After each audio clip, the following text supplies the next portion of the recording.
Hello, everybody. So, with a vaccine coming up so soon, May 1st, for those of us here in Oregon who are 18 and older, or 16 and older, whatever it is, I'm excited to get back to sparring and training with people, and I wanted to revisit and reevaluate my knowledge of some of the core concepts in the German longsword system in the Lichtenauer tradition. And so I thought I would start with the master cuts, the 5 master cuts or other numbers depending on your source. And I thought I would start with the Zornhau, what can be kind of the simplest one, but none of them are simple at all, and they're actually all quite complex topics, which is why I wanted to revisit it. So I decided that instead of just rereading the passages from a book that I have and revisiting videos online, I would try to teach this topic, teach these master cuts with one video per cut to try to further my knowledge on the subject by understanding it well enough to explain it to someone else. So starting with the Zornhau, we're going to look into the Zornhau today, a little bit of what it is, maybe how it should be done, and why it's so confusing and difficult to really nail this stuff down. So, as all things typically start when you're trying to figure something out, I started with a book. And the book that I have is the German Longsword Study Guide by Keith Farrell and another gentleman. And it's a really great book. It has kind of some general consensus overviews of a lot of the topics in the Lichtenauer tradition, and it synthesizes information in a way that I couldn't from experience that I just don't have. I really enjoy this book, and let's jump into some of what it says. So I'm not going to read the whole section to you, but the section on the Zornhau in this book starts: the Zornhau or Wrath Strike is an Oberhau that cuts from high on the right and down into the bind. The Zornhau strikes with the long edge and is an excellent strike to use as the Vorschlag. Vorschlag being the initiative or the first timing. Skipping ahead a bit, I'm going to read this most of this paragraph, which is a synopsis from another source that really excellently illustrates how little we know and how hard it is to recreate these old systems. So from the book, here's what we actually know. The Zornhau is one of the 5, or maybe 6, but potentially 7, or perhaps even 10 master cuts. It's a defensive action, except in Meyer and Suter, where it's an offensive action. It's a long edge strike, except in Wittenberg, where it's a short edge strike. It starts at the roof and cuts to the hanger, except in the later sources where it starts in Zornhut and cuts to Wetschel. Depending on which treats you trust, it's either a cut that is supposed to kill the opponent, a cut that's supposed to deflect and chamber a thrust, which then kills the opponent, or a purely thrusting action that sort of resembles a cut. It may be the same as the Zornort, or a different technique entirely. It goes on a little bit longer, but the reason I read that is, first of all, we have some useful information. For example, that it's a long edge strike that cuts to the hanger. The hanger referring to a middle position, referred to as plow, which would be a low hanger. And also that it cuts to Westschel. By the way, my pronunciation, this is all over the place. No idea how many of these are supposed to be pronounced, so just bear with me on that.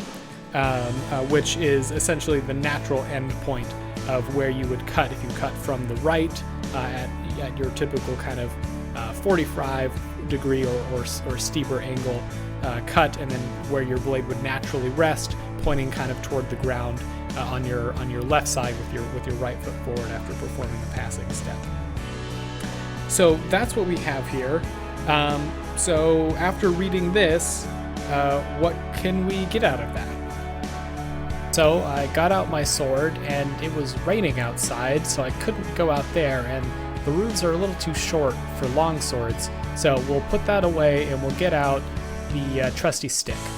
Works great, no reason you can't use a stick. Used those for years before I knew about HEMA. All right, so first we're cutting from the shoulder. You could also interpret that as a higher position where the hands are up by the ear, into flug, into that hanging position, and I'm stepping a couple different ways, illustrating that there's a lot of ways we can throw this cut. The main thing you want to note here is that the arms are down in this kind of defensive position, and I'm not reaching and extending, but that last cut was a little bit more of an extension. So there's some options. So it also says that you can throw it from Zornhau or the Wrathguard, which this is me here trying to illustrate that. And back here, you can start there and then throw that powerful cut up and with the rotation of the hip there. And then there into the thrust for the Zornhau. Okay, so we've done that. That was great. That's a good starting point. We now know more or less kind of what we're doing, and of course there's a lot that can happen after that first cut, and I'm not going to go into that because that's well above my pay grade. But the next step, after reading this, I went online, like many of you probably do when looking something up, and I watched some videos. So let's do that. And here we are. So I get on YouTube and I search Zornhau, and as you can see, there's a bunch of options. Learn sword fighting, Zornhau Ort, that kind of thing. So I just start click. So first of all, this is actually the Zornhau. So this one you can see that this is focusing on that it's a thrust that kind of just looks like a cut, and you just go straight. There's no offline step. You just fire straight in at the chest with a thrust, covering their blade with yours, making sure that the strong of your blade is on their sword. Here's another one where they emphasize this backwards step with the left leg, also kind of shooting the point forward. And lastly, we have this channel here, Superior HEMA, which I really enjoy this channel. Highly recommend you check out Superior HEMA if you're interested in this kind of content. They have much better content than this is.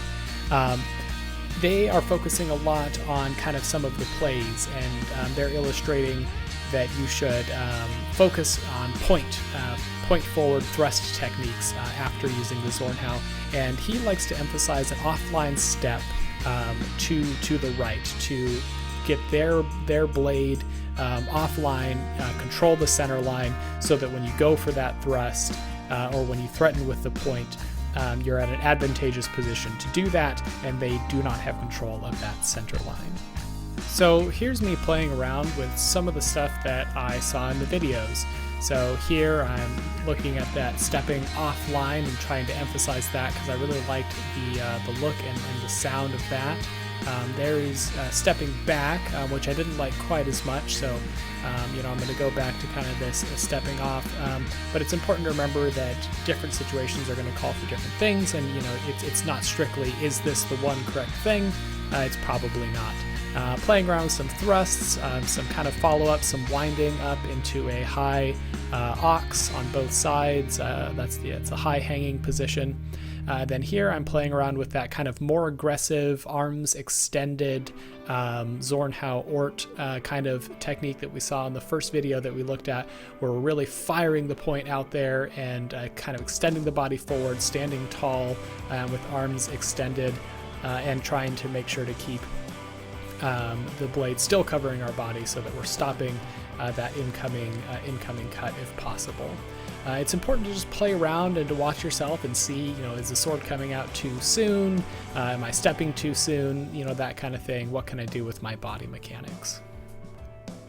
All right, and that's about everything that I wanted to talk about today. So yeah, come with me. I think I'm going to do this kind of more as a learn with me series, but I didn't want to re-edit the whole kind of beginning of the video, so I didn't put that in the beginning. But yeah, I think just kind of like a learn with me, the process of learning HEMA, the fact that it's really iterative and it takes a lot of time, and you shouldn't be afraid to just get in and try something, especially turn a camera on so you can see what your body's doing. Every time I film myself, I always find little mistakes here or there, that kind of thing. So I think next time we're going to look at one of the more popular techniques in the German system, the Zwerghau or the Sverhau, exciting cut that works on the horizontal plane. So get hyped for that. I'm hyped for it. And if you're not into HEMA, you don't really know what's going on here, maybe watch it anyway, because interesting stuff, fun stuff, history stuff. So yeah, thanks so much for watching. Hope you got something out of this, and I'll see you in the next one. Bye.